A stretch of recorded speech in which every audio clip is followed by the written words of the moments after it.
mes petites bêtes, je vous accueille aujourd'hui dans mon jardin pour partager 10 secrets ou astuces beauté spécial Mala. Et oui, j'ai fait un sondage après une photo Facebook que j'ai mis juste après ma coloration. J'ai demandé, est-ce que ça vous intéresserait que je partage des astuces beauté? Et plusieurs d'entre vous m'ont dit, oui! Alors voilà, chose promise, chose due. Aïe, aïe, aïe, pas facile partager ses secrets beauté sur YouTube. Première chose que vous demandez peut-être, est-ce que oui ou non votre petite bête a déjà pris avantage à de la chirurgie esthétique, du botox, je sais pas, n'importe où? Non. Rien du tout. Zéro, zéro, même pas un tatou sur mon petit corps. Quoique ça me tente ces temps-ci un tatou. Peut-être avec ma nouvelle vie, je me sens un peu plus wild. J'aurais le goût de me faire un tatou de sardine ici sur l'avant-bras. Est-ce que vous aimeriez ça? J'ai jamais eu de botox, j'ai jamais eu de feeling, j'ai jamais eu rien du tout. Est-ce que ça veut dire que je le ferai jamais? Ça, c'est la question. C'est pas facile. En fait, on a déjà fait du botox pour les pieds de Momo. Alors, pourquoi pas pour mes yeux? Mais pourquoi pas parce que en général, ben, ceux qu'on remarque, et Dieu sait qu'il y en a beaucoup, ça me fatigue. J'aime pas ça. On dirait que mes yeux sont en train de regarder la personne, d'essayer d'analyser c'est quoi qu'il y a de bizarre. Peut-être les lèvres, peut-être le front qui est trop lissé, je sais pas.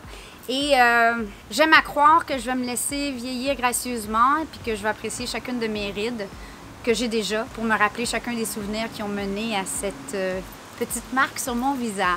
J'ai la quarantaine, donc c'est pas facile, c'est pas la même peau que dans la vingtaine, mais j'ai la sagesse qui va avec et la confiance aussi. La confiance, c'est probablement ce qui fait la plus grande différence en termes de beauté. Je sais qu'il y a tellement de filles qui se trouvent pas belles, ça me rend folle. Vous êtes toutes belles, vous êtes toutes magnifiques, vous avez toutes un éclat, vous êtes toutes uniques. Et à partir du moment où on réalise ça, je pense que ça fait une différence dans la façon où on se porte, dans la façon où on se tient, dans la façon où on répond aux gens, dans la façon où on marche. Et bon, ben ça, c'est la raison numéro 1 pour laquelle je ne retournerai pas dans ma vingtaine. C'était des belles années, mais les leçons apprises sont appréciées. Ils ont laissé leur marque, mais sont appréciées. Numéro 1, est-ce que mes cheveux roux sont naturels ou pas? C'est-à-dire que j'ai l'aide de Nice and Easy. Oui, je ferai ma propre coloration depuis, mon Dieu, des années. Ça doit faire plus de 10 ans, 15 ans, je sais pas. J'ai commencé, j'étais toute jeune. Je suis un peu plus foncée que cette couleur. Et à chaque fois que je retourne à un peu plus foncée, un peu plus brunette, on dirait que les gens trouvent que j'ai l'air sérieux, que j'ai l'air malade. On dirait que ça me va pas. Alors, je reviens toujours à rouquine. Des fois, ça change. Vous le verrez dans mes vidéos. Ça varie avec les années. Si vous retournez en arrière dans les vidéos, la petite bête. Toujours est-il que j'adore la faire moi-même à la maison parce que c'est pas parce que j'ai pas un bon coloriste. J'ai un grand ami, Denis Binet, qui me coupe les cheveux, qui est expert coloriste. Mais j'ai jamais le temps ni l'argent, puis on dirait que ça donne jamais. Je préfère le faire à la maison rapidement, 25 minutes, je mets mes petits gants, je fais mon petit truc. Pendant ce temps-là, je fais des messages et voilà, la douche, c'est réglé. Numéro 2, les cheveux longs. Chose que vous ne savez peut-être pas de moi, c'est que la majorité de ma vie, j'ai eu les cheveux très courts. Toute ma jeunesse, j'étais très tomboy, j'avais les cheveux ultra courts. Au grand désarroi de ma pauvre maman, j'étais sa seule fille après 2 garçons et sa seule fille, évidemment, était tomboy. J'avais les cheveux courts, je portais des petites jeans ou des t-shirts, je refusais de porter du rose et des robes. Et ça jusqu'à, oh mon Dieu, probablement presque 18-19 ans. Puis même plus tard que ça, j'ai commencé à assumer ma féminité. J'ai commencé à faire pousser mes cheveux à l'université. Je les ai recoupés ensuite courts, plus d'une fois. La dernière fois que je les ai coupés courts, je me suis dit, ouf, j'ai gardé une photo pour me souvenir de plus jamais refaire ça parce que ça ne m'allait plus. Et ben, quand on vieillit, on dirait que j'ai pas le goût d'avoir la coupe femme de 50 ans, là, la fameuse coupe à cheveux courts. Ça me tente pas.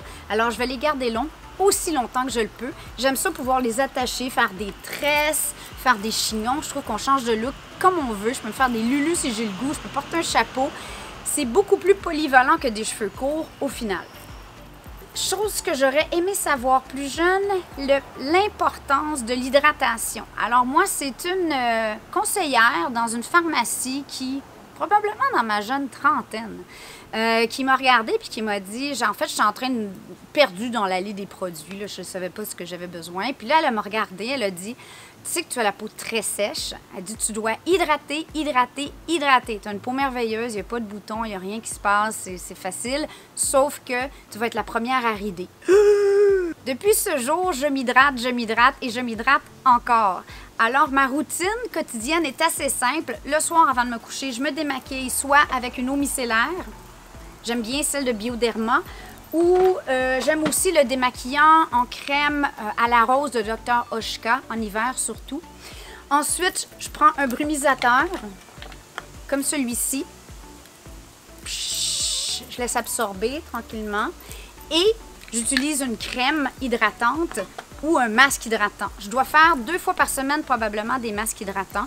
Je suis pas super fanat d'utiliser 22 crèmes différentes. Là. Les contours des yeux, les sérums. Souvent, je vais faire sérum et crème hydratante. Mes produits chouchous, peut-être par défaut, parce que j'ai travaillé pour la compagnie pendant si longtemps, c'est les produits Olay. J'en ai plusieurs encore. La beauté avec Olay, c'est qu'ils ne coûtent pas très cher. Évidemment, dans les années où je travaillais pour la compagnie, ils coûtaient encore moins cher. Donc, je pouvais en mettre épais. C'est peut-être ce qui me permet de garder une si belle peau aussi longtemps. J'aime aussi les produits Clarins. La crème régénérante anti-rides de nuit ici, qui est très riche la nuit. Je l'aime beaucoup. Je la teste présentement, puis c'est un bon produit. Autre astuce hydratation, ben, je me crème le corps avec une crème non parfumée, très naturelle au sortir de la douche.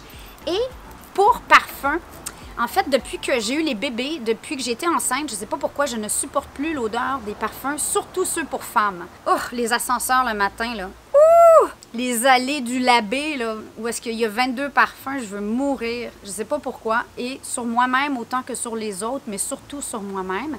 Je supporte plus les odeurs de certains parfums pour hommes. Ça va mieux en général. Je ne sais pas pourquoi. Peut-être parce qu'elles sont moins astringentes, je ne sais pas. Toujours est-il que je me parfume en fait avec une huile. L'huile sensorielle aux 3 fleurs de Lyriac. Et ce que j'aime aussi, c'est que ça fait une super belle peau.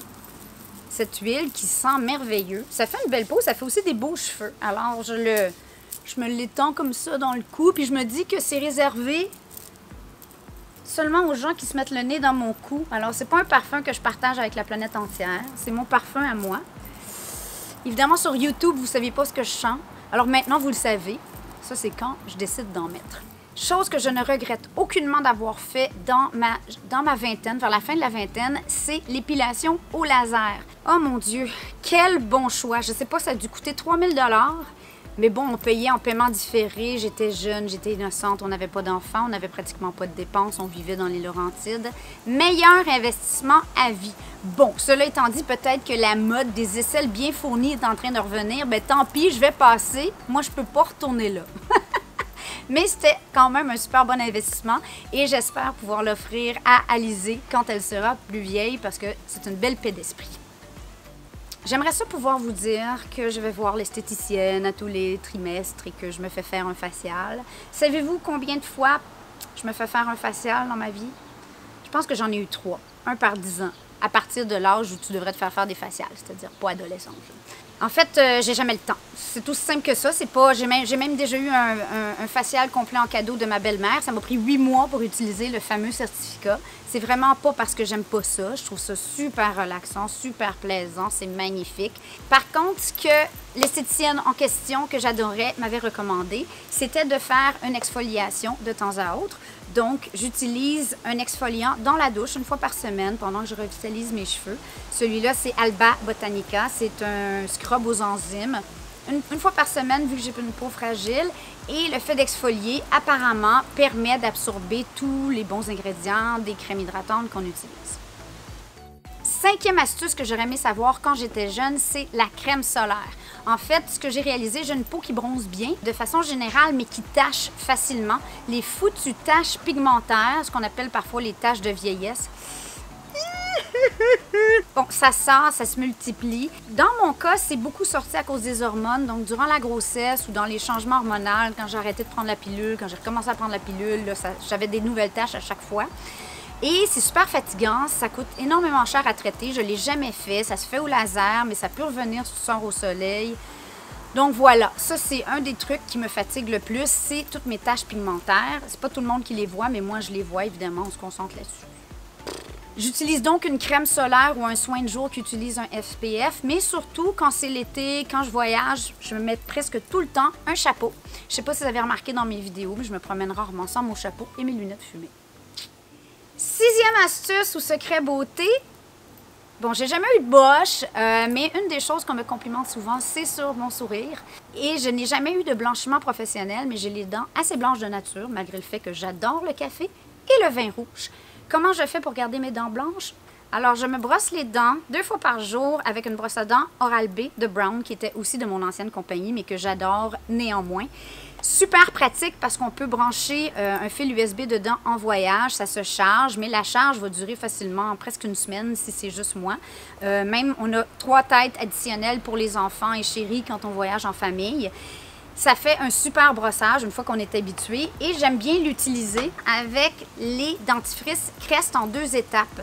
Bon, là, je sais qu'il y a des gens qui vont dire « Mon Dieu, déjà se brosser les dents, c'est assez long comme ça pour 2 minutes. » Mais l'avantage du brossage en 2 étapes, je trouve que ça garde vraiment mes dents bien blanches et éclatantes. En fait, c'est 1 minute par étape, donc ça revient au même, on s'y habitue. Et ça fait vraiment longtemps que j'utilise ce système depuis qu'on l'a lancé dans le temps que je travaillais pour la compagnie. Et j'aime beaucoup. Je ne sais pas si ça se trouve par chez vous, mais ça se trouve sur Amazon en tout cas en ce moment. 8e astuce beauté, ma routine dodo. Sur ma table de nuit, j'ai 2 produits que j'utilise tous les soirs au moment du dodo avant de fermer la lumière. Un baume à lèvres Nuxe. Donc, je l'étends sur mes lèvres. J'aime ça avoir les lèvres bien hydratées. J'ai pas le goût d'avoir des petites ridules de tour de bouche prématurées. Alors ça fait, mon Dieu, ça fait vraiment longtemps. Et ça dure hyper longtemps. C'est un baume à lèvres qui coûte cher, mais est très naturel. Et j'utilise aussi une crème pour les mains parce que là, encore là, les mains, c'est souvent ce qui révèle notre âge. Mais aussi parce que j'aime pas ça avoir les mains sèches. Ça me fatigue. J'aime beaucoup celle de Kiehl's qui a des odeurs d'essence, d'huile essentielle, de romarin, eucalyptus. Je l'aime beaucoup.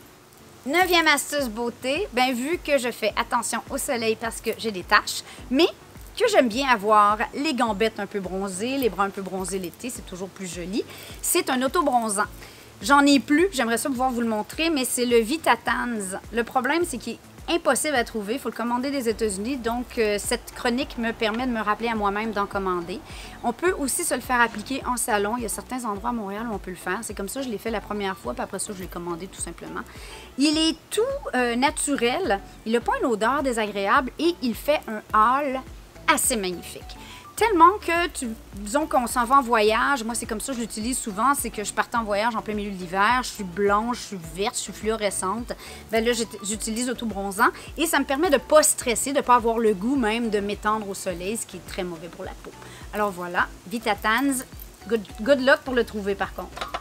Et 10e astuce beauté, ben je pense que ça mériterait peut-être une capsule juste pour parler de ça. C'est le maquillage. Ici, j'ai ma trousse à maquillage favorite de Glow Makeup de mon amie Mélanie Savard, qui a des super produits. Et là-dedans, j'ai quelques produits favoris, mais j'ai le goût de les garder pour moi puis vous demander si ça vous intéresse. Si j'ai 100 commentaires qui disent que vous voulez avoir ma routine maquillage avec mes produits favoris, je vais vous la mettre en ligne. Sinon, ben, je la ferme et je vous en dis pas plus. Tada! C'est juste ça. Je n'ai plus de secret beauté pour vous, mais le plus beau secret, c'est encore de bien manger. Hein? Donc, vous avez plein de vidéos de bonne cuisine à suivre pour ça, d'être heureux, de sourire et d'apprécier le moment présent. Et ça, c'est probablement le plus gros impact sur notre beauté intérieure qui finit par se refléter sur notre beauté extérieure. Sur ce, ben, je vous aime. À lundi.